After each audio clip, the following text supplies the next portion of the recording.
Welcome back to another video. This week I'm going to be sharing a little bit more about my journey battling depression. I've come a long way since I last made my video about how I was feeling about my depression and kind of just like coming out about the fact that I even have struggles with depression. And I'm also going to be talking a little bit more about why I chose to not take medication for the depression. I have a lot to say about this, but I'm going to try to keep it short. When I first was officially diagnosed with depression and admitted it to myself, I obviously had the conversation of, do you want to take medication? At first, I was like, yes, like let's go for it because I really want this pain to go away.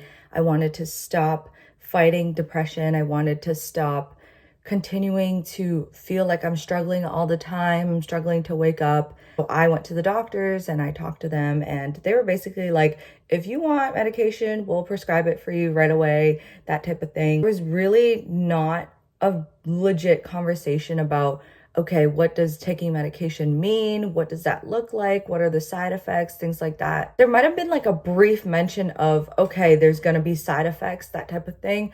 But for the most part, all the research that I did was by myself or with my therapist, who, therapists don't prescribe medication, but I talked to her about it and she was like, there's going to be side effects. She's also had a very neutral stance about medication.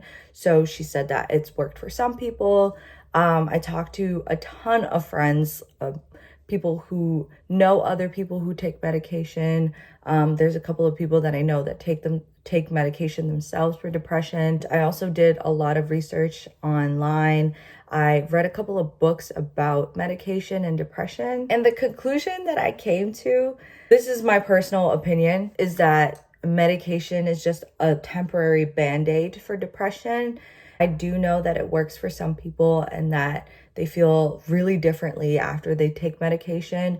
But for me personally, I decided to go a different route and just find out why I was experiencing depression. Obviously, it's very different for people who experience extreme depression. Medication might be a good jumpstart for some people, but I was kind of at a place where I was experiencing it, but I still had coping mechanisms that kind of helped me get back up. I decided to take a more holistic route in healing my depression. I didn't want it to be something that I was going to live with for the rest of my life.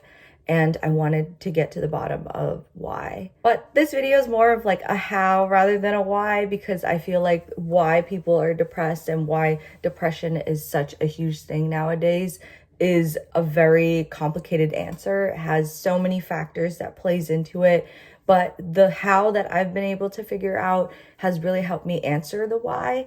And I want to share that with you guys. Before I get into the how and like things that have worked for me, I just wanted to share a book that has resonated with me, that has really shaped my decision on not taking medication, and that is Lost Connections by Johann.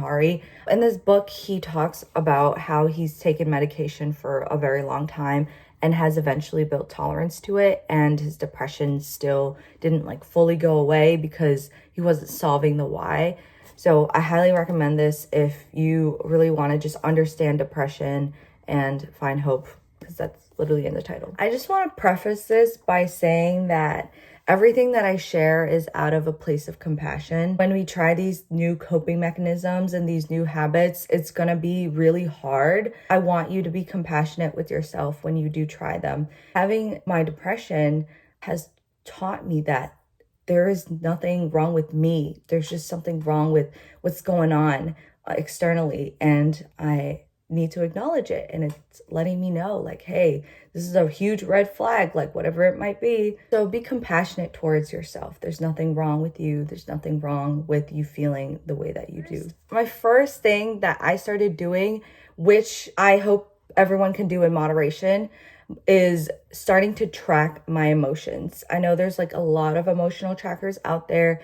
I started using Dailyo on my phone. I set a reminder for 10 p.m. every day to kind of just track like, how am I doing today? The reason why I started doing this was because I realized that I was hitting my depressive episodes or like hitting my lows without realizing how I was building up to it. And so I obviously noticed that I was suppressing my emotions a lot. I was able to start catching like how I was feeling faster so that I could do something about it. The second tip that I want to share with y'all is journaling, but it's journaling in a very, very specific way that has changed my life. If I were to recommend anything to anyone who's fighting depression, this would be what I'm recommending that you try. It comes from this book called Feeling Good. I'm going to link it down below in the video so that you can access it. I'm a huge fan of cognitive behavioral therapy, and CBT is what comes in this book. I'm going to go through kind of like what I do specifically.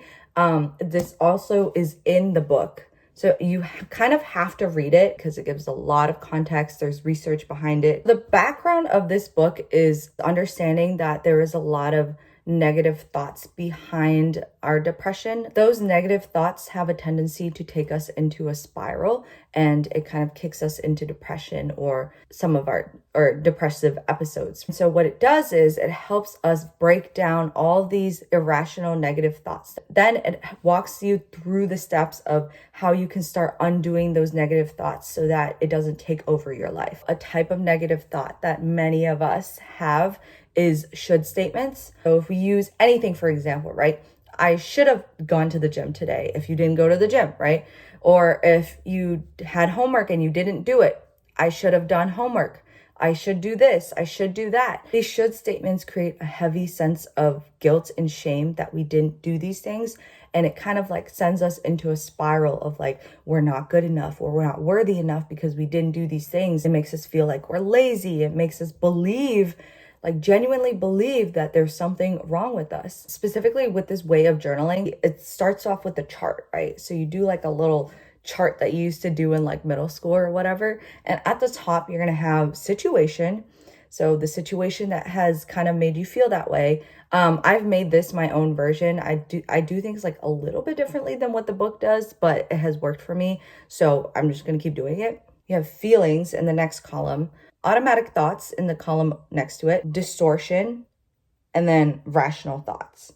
This exercise has helped me so much in identifying the deep rooted like cognitive distortions that I've been telling myself and that I've had for my entire life. And it really helps me get out of ruts when I like don't understand what I'm thinking. I don't understand how I'm feeling, and I'm just like stuck. Sometimes I do like one situation. Other times I'll do like 4 if I'm feeling extremely anxious. It's not that it just like helps me get out of my depressive episodes faster. I have seen myself think more positively after doing these exercises. I don't do it all the time. If you feel like you need to do it all the time, it would probably help in the beginning to do it like every single day. But honestly, I've only done it like once or twice a week. I'll do it when I'm feeling extremely low, and I have seen such a huge difference. If you want me to make a video about it and go more into detail about why it works, how to do it, I will definitely do that. Just let me know in the comments below. It has made such a huge difference. It is like a tool that you can add into your toolbox of coping mechanisms. My next tip for you guys is asking yourself, what are the coping mechanisms that have not been working for you in the long run? When things happen, everyone has a coping mechanism. Sometimes the coping mechanisms can be extremely harmful. I've worked with people that have extreme addiction to drug use, etc. And I started to realize more and more that it was really just another coping mechanism for someone's pain. Some coping mechanisms serve us more than others, but I've really learned to not judge people's coping mechanisms because sometimes it's really all we knew. A lot of the times we might pick up coping mechanisms that don't necessarily serve us in the long run. Be kind to yourself and ask yourself, what are the coping mechanisms that have not been working for me? I'll give an example. A lot of people have a tendency to scroll on TikTok or scroll on YouTube or watch Netflix. I have the exact same coping mechanism. I just catch myself when it happens.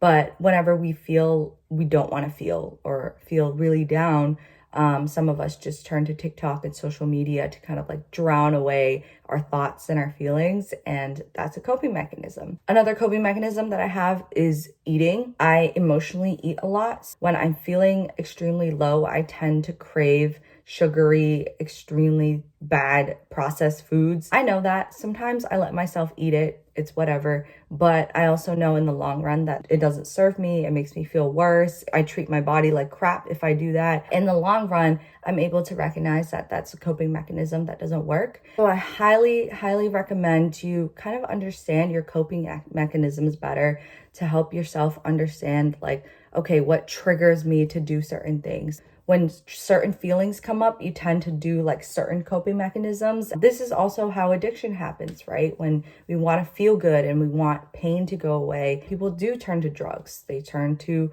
alcohol. They turn to other things because it makes them feel good. I'm not here to judge. Everyone has found different coping mechanisms that have worked. If it's harmful for you in the long run, then it's probably better to find a different coping mechanism. The fourth tip that I'm going to share with you guys is probably gonna be so hated by like so many of you guys, just because it is like the number one thing that perpetuates depression. Okay, not the number one thing, but it keeps you in depression for a whole lot longer. And it's the one thing that people do not want to do when they're feeling depressed. I self-isolate all the time. I'm sure all of us are kings and queens of self-isolation.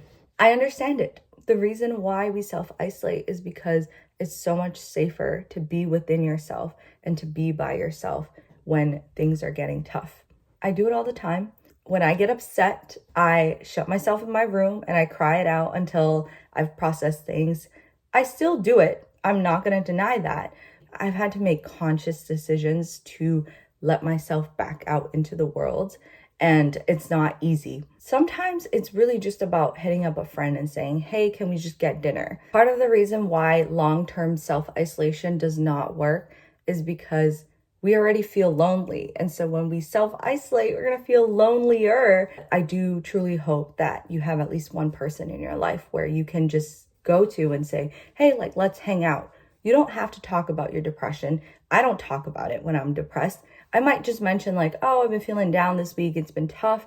But other than that, I just need to be like surrounded by people and to know that I'm cared for and that I'm loved. I know it's so tough. Like when you're feeling down, it's like, why the hell would I hang out with anyone? Maybe like if you try it once, you might see that it's not as bad as you think it is. This final tip for you guys is also extremely life-changing for me. It has helped me so much. And it is, instead of asking yourself, why am I back here again? Or what's wrong with me? Ask yourself, what do I need? Your depression is trying to tell you something. It's trying to tell you that something is not working.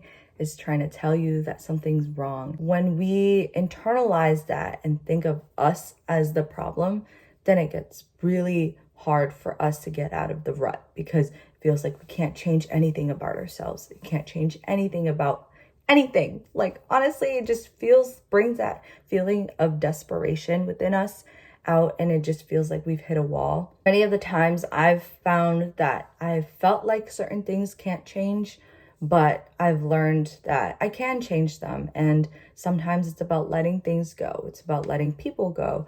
And it's really hard. It's hard to ask yourself, like, what do I need? But it's a more compassionate standpoint. It's a more compassionate mindset to approach your depression with. I get angry at myself a lot because, I think we're all hard on ourselves. And I get angry at myself for being depressed and being back here again. And when we ask, like, what's wrong? Why are we back here again? We're abandoning ourselves because we're asking, like, what's wrong with you, when all your body is trying to tell you are like the red flags that are going on in your life.